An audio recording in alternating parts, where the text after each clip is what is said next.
You are listening to chartingwealth.com for Thursday, the 2nd of March, 2017. President Trump's speech sent markets a-booming, also affected to the negative bonds, and we will get into that in just a minute, but we do see NASDAQ 100 up. We see SPY, the Standard & Poor's 500, up.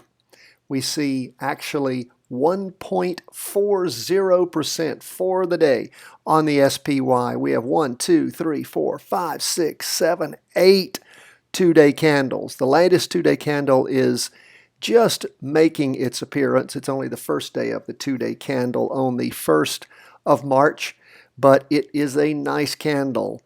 1.4% up. We're well above the weekly trend line, and we have a kink up.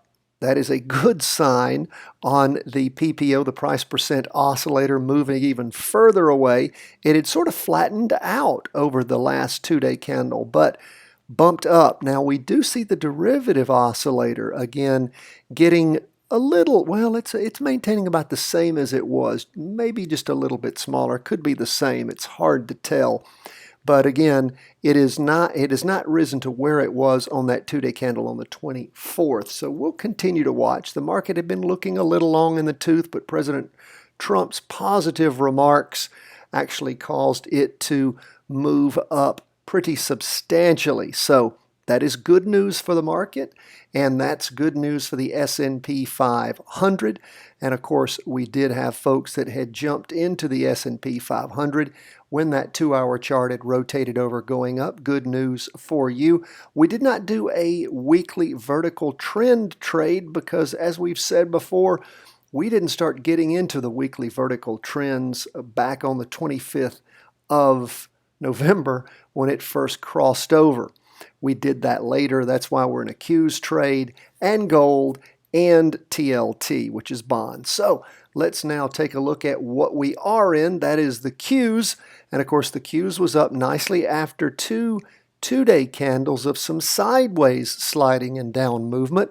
We saw things bound over. Now, I will point out to you that we're going to have to redraw our trend line, not at the same upward slope that it had been before, which is not the best of signs. We prefer things to keep going up in the same pattern, and that is not happening. And we really can't connect three candles, but we'll do the best that we can. And also to note, derivative oscillators continuing to lose energy. Even with the bump up, we still have the PPO close to the signal line. So if we do have a crossover going down, of course, that would not be a good sign for the continued rally and upward movement. But of course, we're quite happy now. We're now from about 120 at our weekly vertical crossover up to 131. So that is a beautiful rise in value for us on all of our virtual trades. Same with those who jumped in on the 2-hour chart when that crossover occurred, just doing our traditional method. So things are looking good. Of course, if we take a look at the 2-hour chart, we can see where it crossed over around noon and continued to boom up through the day. It had, of course, been moving down as the market had slipped sideways. So it's nice to see that crossover yet again. Again, this market just continues to move up, up, and up. At some point, it will go down, down, and down. That has not happened yet.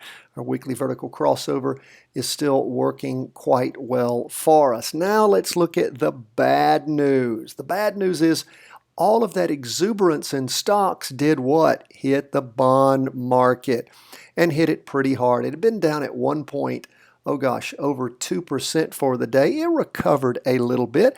And here's what you need to pay attention to. It may yet still crossover going down, but the bonds, there was not enough energy to pull it all the way over going down. Now, of course, we did see on our 2-hour chart, we had a substantial knockover going down, recovered a little bit later in the day. Of course, it had gone much further down. The low for the day was 118.95. The last for the day was 119.50. 119.50. Let's see, 119.32. So we had a jumping in point all the way back on the charts at 119.40. So we're a few cents above that. Now, those of you who jumped in there, if this spooks and scares you, you can sure get out. We, however, yet do not have a confirmed crossover on that 2-day chart. It is angling down. It may very well cross. Derivative oscillators losing energy, but it hasn't crossed yet with that knockdown from the Trump speech. And again, typically bonds move inverse to the market because they're a safe haven when the market's not doing well. When the market is doing well, they tend to go down. Now, what do we see on the weekly chart? Weekly chart did lose some energy as far as the derivative oscillator lost some energy. It dropped, and we see still it's not totally flat, but we do see a kink over. That is not a good sign for continued up movement on the weekly chart. And what do we have as far as the candlestick so far for the week? We have what's called a doji. That is, we have the opening and the closing being at about the same place, means lots of indecision. We saw that also back on the week ending the 17th of February. So again, doesn't portend super well for bonds. And those of you who wish to lock in any gains that you have made, if you had not already taken your gains and moved along, it may be a sign to you that you want to do that.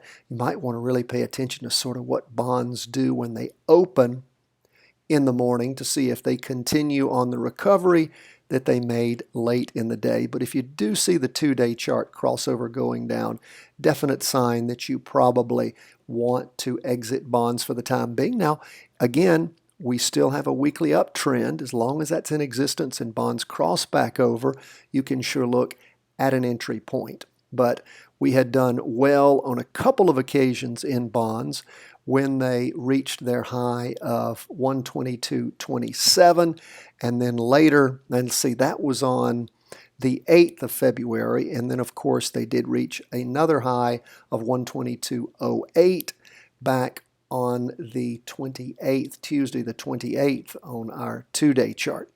So keep that in mind. And again, we don't have the crossover going down yet. Be forewarned, and forewarned is forearmed. Yes. Now let's move on to gold. Gold, of course, being another potential safe haven, did take a bit of a hit for the day. Gold also has been very, very, very good to us. Our jumping in point was somewhere around like 115. And gold's gone up all the way to it hit a high back just at the end of the month of 120, so quite nice. And what do we see going on with gold at this point? Well, we have a red down candle, little bit of movement on top, but more movement on the bottom as far as the wick goes. Again, it's flattened out on the 2-day chart, not crossed over yet. Derivative oscillators continuing to lose energy. If we get to the bigger chart and take a look at the weekly, we see that the weekly continues to move up. We see the derivative oscillator pretty much staying standard, but we have a nice climb. We still have a green candle on the weekly chart. So continue to watch gold if you are in a gold trade. It may yet move higher. Folks, that's where we ended the markets on Wednesday. As we go into Thursday, that was the first day of the new month, right after the president's speech. So again, exuberance in the market, looking for good news, which the market perceived, knocking the market up. So please continue to monitor these charts with us every day. Fill out your daily market worksheets. Once a week, of course, your weekly market worksheet. All of that information is available to subscribers. To subscribe, you just go to chartingwealth.com and sign up. It's free, and we'll send you the weekly market worksheet link along with the weekly, along with our How to Read a Stock Chart video, a link to that, and the layout that we use at freestockcharts.com. Operative word there being free. If you appreciate what we do, I ask you to do a couple of things for us. Go to iTunes, subscribe to our podcast, give us a 5-star rating, say something nice about us. Also, please go, we're almost to 2,000 subscribers. Go to YouTube and subscribe to our channel. That helps us a great deal. Lastly, if you want to receive information on our weekly vertical crossovers via text when they occur, we will provide you with that information. You just need to, on your cell phone, text the words Charting Wealth. That's really one big word, Charting Wealth, like our name. And you text that one word, Charting Wealth, to the number 33222. That's 33222. And we will confirm that with you, and we will send you no more than 6 texts a month, if that many. So thank you so much. We appreciate you being with us. God bless from chartingwealth.com.